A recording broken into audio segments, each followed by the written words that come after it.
नमस्कार साथियों, स्वागत है आप सभी का हमारी इस वीडियो में।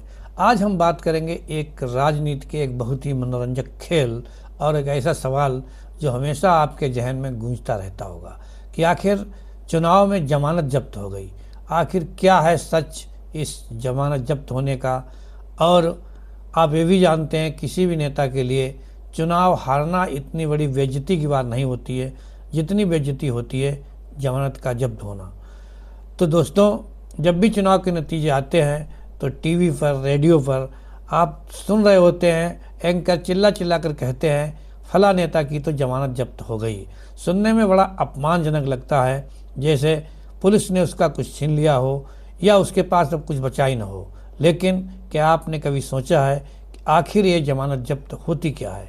क्या सरकार इनके पैसे छीन लेती है या इनके पास से क्या ऐसा होता है जब्त कर लिया जाता है? सबसे बड़ा सवाल यही है, क्या बड़ी पार्टी जैसे बीजेपी, कांग्रेस, इन के प्रत्याशियों के भी जमानत जब्त होती है या सिर्फ उन प्रत्याशियों की जमानत जब्त होती है जो निर्दलीय होते हैं, जो बिना किसी पार्टी के चुनाव लड़ते हैं, या जो बहुत बड़े नेता नहीं होते हैं, एक छोटे नेता की जमानत जब्त होती है? इस तरह से कई सवाल आपके दिमाग में होंगे। बने रहिए हमारे साथ और समझ लीजिए जमानत जब्त होने का पूरा कारण, और उसका ये भी समझिए कि उसमें नुकसान क्या होता है। तो सबसे पहले हम समझते हैं जमानत होती क्या है। तो इसमें जमानत इसलिए लाई गई थी क्योंकि आप चुनाव के लेकर के कितने गंभीर हैं। वरना लोकतंत्र में चुनाव लड़ने का हक सबको है, लेकिन सोचिए अगर सभी लोग चुनाव लड़ने लगें तो हमारे पास वोटिंग मशीन या बैलेट बक्स कम पड़ जाएंगे। और इसी भीड़ को रोकने के लिए चुनाव आयोग ने एक तरीका निकाला और उस तरीके के अंतर्गत एक निश्चित जमानत राशि का नियम बनाया। वही जमानत राशि नेता की जमानत जब्त होना या जमानत कहलाती है। नियम बहुत सीधा है। अगर आपको चुनाव लड़ना है तो पर्चा भरते वक्त कुछ पैसे जमा करने होंगे। लोकसभा अर्थात एमपी के चुनाव के लिए ये रकम जनरल कैंडिडेट के लिए 25,000 और विधानसभा में जनरल कैंडिडेट के लिए 10,000।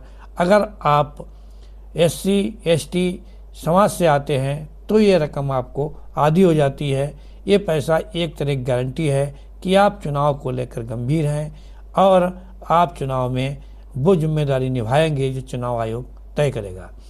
इस प्रकार से हम देखते हैं कि जनरल और OBC के लिए एक ही पैसा होता है, जबकि SC और ST को इसमें छूट मिलती है। अर्थात MP या MLA या और भी जो चुनाव होते हैं, छोटे चुनाव में भी, पंचायत चुनाव में भी चुनाव जमानत राशि होती है, मेयर के चुनाव में भी होती है और सभी चुनावों में ये जमानत राशि होती है।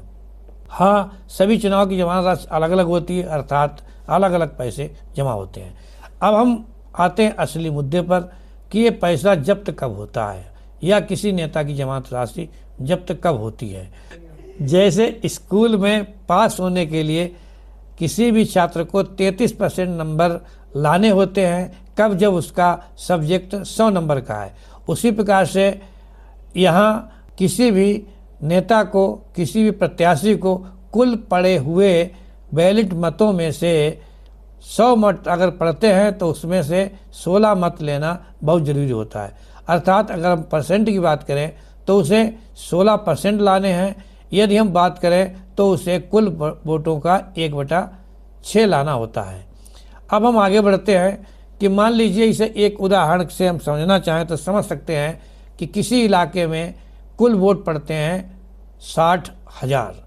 अब आखिर कितने वोट चाहिए कि हमारी जमानत बचती है? तो अब 60,000 का हम 6वां हिस्सा करते हैं तो वो 6वां हिस्सा होता है 10,000 वोट। अगर वहाँ लड़ने वाले प्रत्याशी 4 हैं, अगर उनमें से किसी प्रत्याशी को 10,000 में से एक भी वोट कम मिलता है, अर्थात 9,999 वोट मिलता है, तो चुनाव आयोग मानता है कि इसको जनता ने नकार दिया है और वो एक नियम को फॉलो नहीं कर पाया। अर्थात उसका वोट पड़ा तो 10,000 में से एक कम, लेकिन 60,000 का जो 1/6 होता है 10,000, वो पूरा नहीं कर पाया। 9,999 वोट पाने पर भी आपकी जमानत जब्त हो जाएगी और आपको वो पैसा जो आपने जमा किया था वो सरकार का हो जाएगा, जहां आपने सरकारी खजाने में जमा किया था वहीं आपका ये शिफ्ट हो जाएगा। चुनाव की हार या जीत से फ़र्क नहीं पड़ता है कि आपकी जमानत जब्त होती है या जब्त नहीं होती है।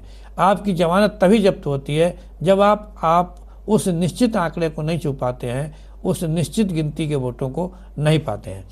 अब अक्सर एक सवाल और कन्फ्यूज करता है कि क्या ये नियम केवल पार्टी के लिए है या केवल निर्दलियों के लिए है। तो जैसा मैं पहले बता चुका हूँ कि ये नियम सबके लिए लागू है। इसमें बड़ी पार्टी, छोटी पार्टी या सत्ता पक्ष या विपक्ष, इसमें ऐसा कोई नियम लागू नहीं होता है। ये निर्दलीय और सदलीय दोनों प्रत्याशियों पर एक समान लागू होता है। अब आपने जो पर्चा भरा था उस समय थोड़ा अंतर होता है, उसमें आप देखेंगे, लेकिन वो जमानत राशि में नहीं, वो अंतर होता है आपको प्रत्याशी बनाने में। यदि आप किसी पार्टी के प्रत्याशी हैं, पार्टी छोटी है या बड़ी है, हाँ, उसे चुनाव आयोग से मान्यता प्राप्त है, तो आपको केवल एक प्रस्तावक की जरूरत पड़ेगी, अर्थात एक व्यक्ति उसी क्षेत्र का, उसी मतदाता सूची में उसका भी नाम होगा, तो वो आपके साथ आपको वेरीफाई करेगा।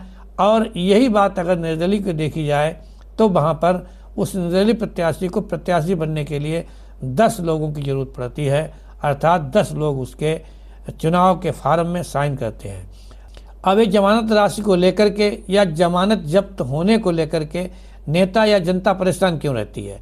तो यदि किसी व्यक्ति को 100 में से 16 भी वोट नहीं मिलते हैं तो ये सिद्ध करता है कि वो नेता बनने के लायक नहीं है, वो चुनाव लड़ने के लायक नहीं है, अर्थात जनता उसे पूरी तरह से नकारती है। तो दोस्तों, ये था जमानत का पूरा खेल। अब आप समझ गए होंगे कि आखिर चुनाव में जमानत जब्त होने से क्या होता है, क्यों बेइज्जती का सबब बनता है ये जमानत, और जमानत जब्त होने से क्या नुकसान होता है और क्या फ़ायदा होता है। साथियों, ये आपने सुना जमानत का पूरा खेल। आपको ये वीडियो कैसा लगा आप ज़रूर बताएं। यदि इस चैनल पर नए हैं तो इसे सब्सक्राइब करें, वीडियो को शेयर और लाइक करें, और अगली बार चुनाव से संबंध में आप किस मुद्दे को सुनना चाहते हैं, ऐसी कौन सी बात है चुनाव की प्रक्रिया में जो आपके समझ में नहीं आ रही है, या आपके पास में चुनाव से संबंधी कोई दिलचस्प जानकारी हो, तो कमेंट में हमें ज़रूर बताएं, ताकि हम इसी प्रकार का एक दूसरा वीडियो दूसरी जानकारी के साथ आपके पास लेकर आएँ। आपने अंत तक इस वीडियो को सुना, इसको देखा, इसके लिए बहुत बहुत धन्यवाद। कल फिर मिलते हैं एक नई वीडियो के साथ। तब तक के लिए जय हिंद, जय भारत।